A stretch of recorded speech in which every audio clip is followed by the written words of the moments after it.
اعوذ باللہ من الشیطان الرجیم بسم اللہ الرحمن الرحیم۔ اہل بیت اطہار علیہ السلام کی طرف سے ماہ رمضان کے 16ویں دن کے لیے یہ دعا بیان ہوئی ہے۔ اللہم وفقنی فیہ لموافقۃ الابرار وجنبنی فیہ مرافقۃ الاشرار وآونی فیہ برحمتک الی دار القرار بإلہیتک یا الہ العالمین۔ فرمایا کہ اے پاک پروردگار، اس ماہ رمضان میں مجھے توفیق دے کہ میں نیک لوگوں کے ساتھ رفت و آمد رکھوں، نیک لوگوں کے ساتھ موافقت کروں،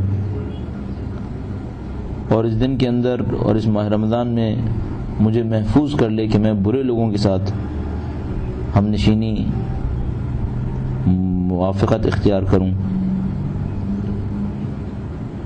وآونی فیہ برحمتک الی دار القرار، اور پناہ دے دے اس دن میں اور اس مہینے میں مجھے اپنی رحمت کے ساتھ دار قرار کی، جس کی تشریح ہم عرض کریں گے۔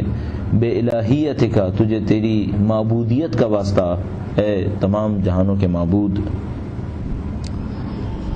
دو اصطلاحات یہاں پہ استعمال ہوئی ہیں، ایک موافقت اور ایک مرافقت۔ فرمایا پروردگار، اس مہینے میں مجھے توفیق دے کہ میں نیک لوگوں کے ساتھ موافقت کروں، ان کے مطابق زندگی گزاروں۔ یہاں پر اب دو مسائل ہمیں دیکھنے پڑیں گے۔ ایک تو یہ کہ وہ نیک لوگ کون ہیں، یہاں پر ابرار کا لفظ استعمال کیا گیا ہے۔ ابرار ایک نیکی کرنے والا ہوتا ہے، اور ایک وہ شخص ہوتا ہے جس کی ذات میں نیکی رچ بس گئی ہوتی ہے۔ وہ یوں سمجھ لیجیے کہ ابرار وہ لوگ ہیں، جنہوں نے نیکی کو اپنا شعار بنا لیا ہے، نیکی کو اپنا اوڑھنا بچھونا بنا لیا ہے۔ ایک انسان وہ انسان ہوتا ہے جو نیک کا عمل کرتا ہے، لیکن نیک عمل کے پیچھے غم و غصہ بھی احساس کرتا ہے، نیک عمل کے پیچھے اپنے اندر ایک نقصان کا احساس کر رہا ہوتا ہے۔ ایک وہ انسان ہوتا ہے جو جوش و خروش کے ساتھ نیکی کر رہا ہوتا ہے، نیکی کے لیے بےتاب ہوتا ہے، نیکی کے لیے اس کو اپنے اوپر جبر کرنے کی ضرورت نہیں پڑتی۔ یہ ایسا انسان ہوگا کہ اگر اس سے کوئی یہ کہے کہ بلا ارادہ کیا کرتے ہو، تو وہ نیکی کرتا ہے۔ اور ایک وہ ہوتا ہے جو بلا ارادہ ہو تو برائی کرے گا، اور اگر نیکی کرنے لگے تو اس کے لیے اسے اپنے اوپر جبر کرنا پڑتا ہے۔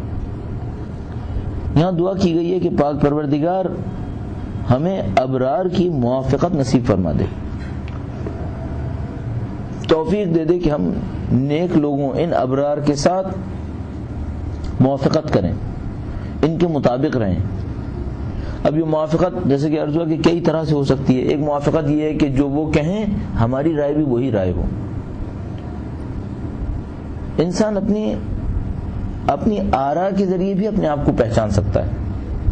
دیکھیے کہ معمولاً جب معاملات پیش آتے ہیں تو اس کی رائے نیک لوگوں کی رائے کے مطابق ہوتی ہے، جن کو یہ نیک سمجھتا ہے، یعنی کہ نہیں، اس کی رائے کچھ اور ہوتی ہے، اور جن کو یہ کہتا ہے کہ یہ اللہ کو پسند کرنے والے ہیں، خدا انہیں پسند کرنے والے ہیں، ان کے مطابق اس کی رائے نہیں ہوتی، اس کی رائے کچھ اور ہوتی ہے۔ ایک موافقت کا مطلب یہ کہ میری زندگی ان کی زندگی کے موافق ہو، جیسے ان کی زندگی تھی ویسی میری زندگی ہو۔ تو اس میں بھی انسان اپنا مقایسہ کر سکتا ہے۔ لیکن نیک لوگوں کی زندگی کیسی ہوتی ہے، میری زندگی اور ان کی زندگی کیسی ہے؟ ایک جیسی ہے، میری زندگی کچھ اور ہے، ان کی زندگی کچھ اور ہے۔ اور ظاہر ہے گرچہ اہل بیت کا مقام ابرار سے کہیں بڑھ کر ہے، لیکن اگر ابرار کی موافقت نصیب ہو جائے وہی ہمارے لیے کافی ہے۔ تو اس کا ایک راستہ یہ ہوگا کہ اہل بیت اطہار علیہ السلام کی جیسی زندگی نہیں بھی گزار سکا تو کم سے کم دیکھیے ان کے اصحاب کی زندگی کیسی تھی۔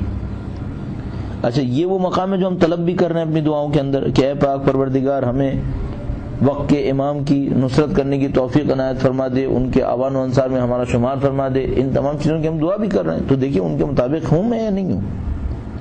ظاہر ہے کچھ تو وہ چیزیں ہوں گی جو فرق ہوں گے 1400 سال کے گزر جانے کی وجہ سے، لیکن مجموعی طور پر ایک ان کی ثقافت ہے، ان کا ایک کلچر ہے۔ دیکھیے اس کلچر اور میری کلچر میں کتنا فرق ہے، اس ثقافت اور میری ثقافت میں کتنا فرق ہے۔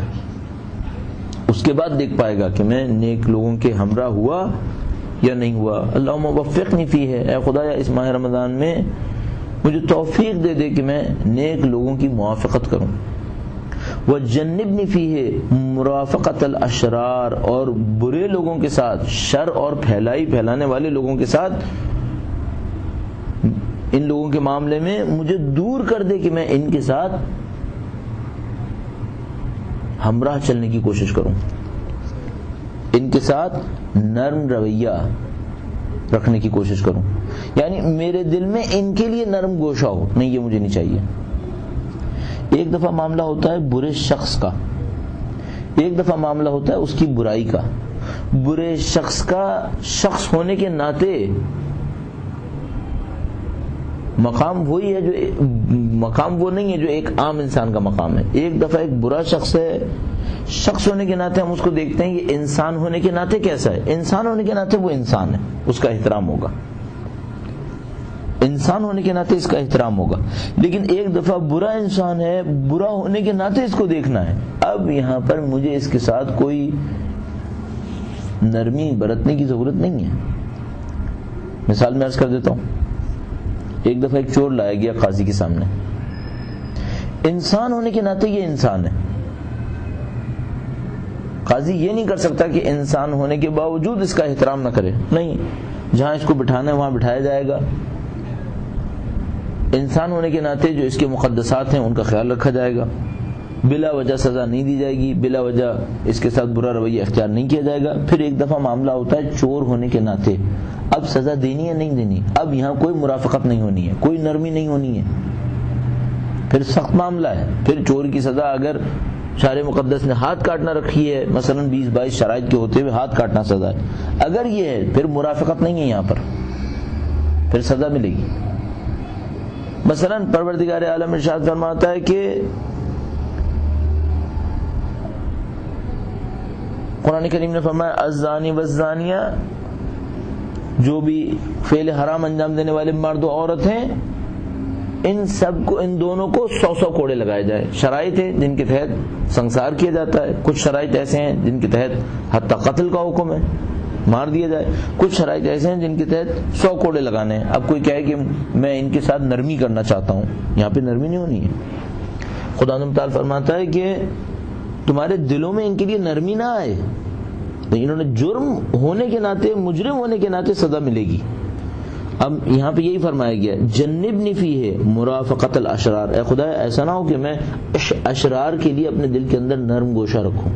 نہیں، انسان ہونے کے ناطے احترام ہوگا، برائی ہونے کے ناطے مقابلہ ہوگا. اب وہ چاہے کوئی بھی ہو، چاہے میرا اپنا عزیز رشتہ دار بھی ہو، برا ہونے کے ناطے مقابلہ ہوگا. لہذا اہل بیت اطہار علیہ السلام نے جو تعلیمات ہمیں دی، اس کے نتیجے میں ہم نے دیکھا کہ ان کے اصحاب میں کچھ لوگ ایسے تھے جن کے آبا و اجداد، چچا، حتیٰ باپ کافر رہ گئے اور وہ مسلمان ہو گئے، تو انہوں نے ان کے خلاف تلواریں چلائیں. کیوں تلواریں چلائیں؟ اب برائی کے ساتھ چلنے کی کوئی ضرورت نہیں ہے، یہاں پر ان کی ہمراہی نہیں کرنی ہے، یہاں پر ان کے ساتھ کوئی نرمی نہیں دکھانی ہے. مرافقت الاشرار کا مطلب یہاں پر یہ قرار پائے گا. البتہ یہ بہت نازک معاملہ ہے، یعنی ایسا نہیں ہے کہ میں اب ہر اس انسان کے ساتھ برائی کرنے لگوں جو کسی گناہ کا مرتکب ہو رہا ہے. نہیں، ایک میں نے پہلے ہی عرض کیا کہ ایک انسان کا انسان ہونے کے ناطے احترام ہے، وہ اپنی جگہ پہ ملحوظ رہے گا. مثلا ایک عام آدمی میرے سامنے روڈ پہ سے گزر رہا ہے، کافر ہو یا مسلمان، مشکل میں ہے، مدد کی ضرورت ہے، میں کہوں یہ تو کافر ہے، میں کیوں مدد کروں؟ نہیں، ایسا نہیں ہو سکتا. انسان ہونے کے ناطے احترام ضروری ہے، انسان ہونے کے ناطے مدد ہونا ضروری ہے. اگر وہ مسلمان ہوا تو پھر ایک اور اضافی فضیلت اس کے اندر آ گئی. ٹھیک ہے گناہ گار ہے لیکن ہے مسلمان. میں نے تو عرض کیا مسلمان نہ بھی ہو انسان تو ہے، انسان ہونے کے ناطے اس کے ساتھ رویہ اچھا ہونا چاہیے. ہاں ایک دفعہ کوئی یہ شراب نوش میرے سامنے آیا ہے اور اپنی شراب نوشی کا اعتراف کر رہا ہے اور اس کے بعد یہ چاہتا ہے کہ چلو میں شراب نوش ہوں یا نہیں ہوں اب بھی میرے ساتھ اچھا سلوک رکھا جائے. نہیں، ایسا نہیں ہوگا. انسان ہونے کے ناطے احترام کیا جائے گا، لیکن شراب نوش ہونے کے ناطے جو شریعت نے اس کے ساتھ ذمہ داری ہماری رکھی ہے اس ذمہ داری کو نبھایا جائے گا. مثلا وہ کہے کہ کوئی مجھے، میں علناً فسق کروں گا، کوئی مجھے یہ نہ کہے کہ تم نے فسق کیوں کیا. نہیں، یہ کہا جائے گا. امر بالمعروف نہی عن المنکر کے دائرے کے اندر آیا تو اس بات کے اوپر سرزنش ہوگی. بس اسلام ذاتی زندگی کے اندر اتنا سیپریٹ ہو جانا کہ پھر اس کو کوئی امر بالمعروف اور نہی عن المنکر کے دائرے میں نہ لا سکے، اسے قبول نہیں کرے گا. جیسے کہ آج کل کے معاشرے کے اندر رائج ہو گیا کہ بھائی میری ذاتی زندگی ہے، آپ کو کیا کام، یہ اسلام قبول نہیں کرے گا. کم از کم کام اتنا کرنا ہوگا کہ اس سے دوری اختیار کرنی پڑے گی. لہذا دعا کے اندر فرمائے وَجَنِّبْنِ فِيهِ مُرَافَقَةَ الْأَشْرَارِ، اے خدایا مجھے اشرار کے ساتھ نرم دلی کرنے سے دور کر دے. میں برے لوگوں کے ساتھ ہم نشینی نہ کروں، میں برے لوگوں کے ساتھ مدارا نہ کروں، میں برے لوگوں کے ساتھ کم از کم اپنی زندگی کی خوشیاں تو نہ سمیٹوں. ایک دفعہ میں کہتا ہوں آدمی برا ہے، لیکن میں کہتا ہوں اسی کے ساتھ بیٹھنے کا دل چاہتا ہے. یہ کیسے ہو سکتا ہے؟ اگر یہ برا ہے، اللہ کی مخالفت کر رہا ہے، اللہ کا عذاب لے رہا ہے، اللہ کے نزدیک محبوب نہیں ہے، تو آپ کے نزدیک دل میں اس کے لیے نرم گوشہ کیوں ہے؟ آپ کیوں اس کے ساتھ بیٹھنا پسند کرتے ہیں؟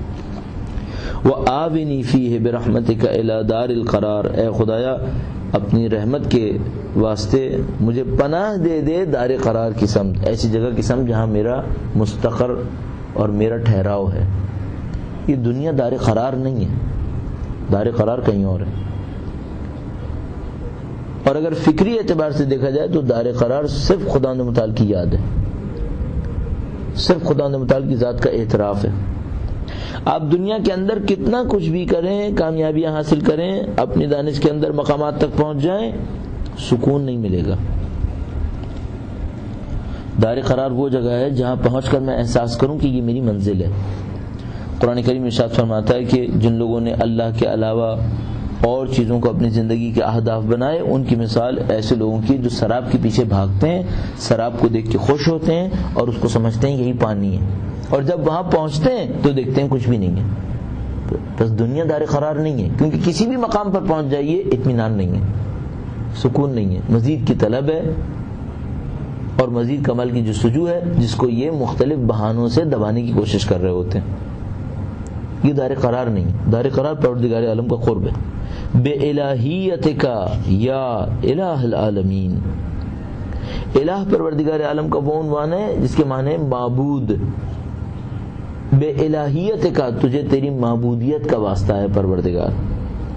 معبودیت کا واسطہ کیا مطلب؟ یعنی تمام لوگ خدا کے سامنے سر جھکائیں، اس کو اپنا خدا سمجھیں، معبود سمجھیں، عبادت کے قابل سمجھیں، اس حیثیت کا واسطہ تجھے. گویا ہم خدا متعال کو واسطہ دے رہے ہیں حضرت آدم سے لے کر اب تک آنے والے تمام توحید پرست انسانوں کی عبادتوں کا. اور یہ خاص کر یہاں پہ ذکر اس لیے ہو رہا ہے کہ یہ عبودیت ہے جو میرے اندر بھی آنی چاہیے. خدا میرا معبود ہے، پروردگار کو اس کی معبودیت کا واسطہ دے کر کہہ رہے ہیں یا الہ العالمین، تجھے تیری معبودیت کا واسطہ اے تمام جہانوں کے معبود. یعنی میرا معبود بھی خدا کو ہونا چاہیے. معبودیت کا واسطہ دیا ہے کہ خدا تو سب کا معبود ہے، سب تیرے سامنے سر جھکاتے ہیں، سب تیرے سامنے پناہ حاصل کرتے ہیں، تجھے اسی صفت معبودیت کا واسطہ. البتہ اللہ کی معبودیت کا کوئی اعتراف کرتا ہے جو کہتا ہے کہ خدا ہی رب ہے، خدا ہی معبود ہے، اور کوئی اعتراف نہیں کرتا، ممکن ہے بتوں کے سامنے سر جھکا رہا ہو، ممکن ہے اپنی مرضی سے خدا بنا کر انہی کے سامنے سر جھکاتا ہو. لیکن اصل میں معبود کون ہے؟ اصل معبود تو خدا کے سوا کوئی بھی نہیں ہے. باقی سب لوگوں کے ذہنوں کے بنائے ہوئے معبود ہیں. حتیٰ وہ جو بتوں کے سامنے بھی سر جھکاتا ہے، اس کی سننے والا سوائے خدا کی کوئی نہیں ہے. خدا نے تعالیٰ سے فرمایا تجھے تیری معبودیت کا واسطہ ہے اے تمام جہانوں کے معبود. بس آئیڈیل دیا اس دعا نے ایک بار پھر ہمارے لیے. اور ہمارے لیے جو آئیڈیل ملا وہ یہ کہ اپنے اطراف کے لوگوں کو دیکھو، کن کے ساتھ بیٹھ کے خوش ہوتے ہو، وہ نیک ہیں یا برے ہیں. اگر برے ہیں اللہ سے دعا کرو پروردگار مجھے مرافقت اشرار سے محفوظ کر دے، اور اگر یہ نیک لوگ ہیں تو خدا سے دعا کرو تمہاری توفیقات بڑھا دے، نیک لوگوں کو تمہارے اطراف میں بڑھا دے. مظلوم انسان وہ ہے، مولا کائنات کی تعریف کے مطابق فرمایا غریب وہ ہے جس کا دوست نہیں ہے. دوست نہیں ہے کیا مطلب؟ گناہگار دوست تو دوست ہے ہی نہیں اہل بیت کے نزدیک. امیر المومنین نے فرمایا اگر تم کسی گناہگار کے ساتھ بیٹھو گے یہ دوستی تمہاری دوستی نہیں ہے. بس غریب انسان وہ ہے جس کا کوئی دوست نہیں، یعنی غریب وہ ہے جس کے دوستوں میں کوئی اللہ والا نہیں ہے، کوئی مومن نہیں ہے، وہ غریب ہے. کون ہے جو امیر ہے؟ امیر وہ ہے جس کے دوستوں میں خدا پسند لوگ ہیں. جنہوں نے خدا کو پسند کیا ہوا ہے اور خدا نے ان کو پسند کیا ہوا ہے. اس کو چاہیے اپنی اس نعمت کا شکر بجا لائے کہ اس کے دوستوں میں وہ لوگ ہیں جن کو خدا نے پسند کیا ہے اور جنہوں نے خدا کو پسند کیا ہوا ہے. یہی معیار ہونا چاہیے دوستی کا. پروردگار عالم سے دعا کرتے ہیں خداوندہ تیرے نمائندوں نے ان دعاؤں کے اندر جو کچھ مانگا ہے ہمیں اسے سمجھنے اور حاصل کرنے کی توفیق عنایت فرما. الہی آمین. ربنا تقبل منا انك انت السميع العليم برحمتك يا ارحم الراحمين. اللهم صل على اللهم صل على محمد وآل